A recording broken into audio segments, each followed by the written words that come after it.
এই 3টি কথা শুনে চললে আপনি কোনোদিন বিপদে পড়বেন না।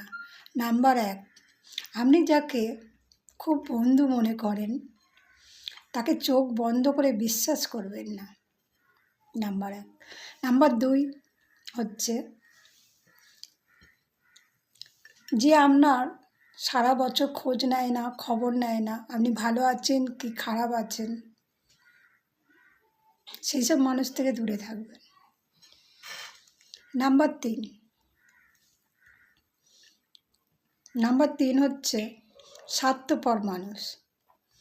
সারা বছর তোমার কাছে আসবে না, তোমার কাজে লাগে না, কিন্তু তার স্বার্থের জন্য সুযোগ সন্ধানী মানুষ আর কি, তার স্বার্থের জন্য তোমার কাছে আসে। এইসব মানুষ থেকেও দূরে থাকবেন। আমার মতে কারোর প্রতি প্রতিশোধ নেওয়ার থেকে একেবারে চিরতরে তাকে ভুলে যা।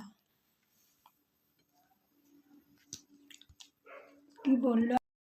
জীবনে চলার পথে 2টো পরিস্থিতিতে চুপ করে থাকা ভালো। এক হচ্ছে তুমি যত হাজারবার বলেও কেউ তোমার ফিলিংস বোঝে না, তখন তুমি নিজে চুপ করে যাবে। আর তুমি বলার আগে কেউ যদি তোমার কথা বুঝে যায়, তখনও চুপ করে যাবে।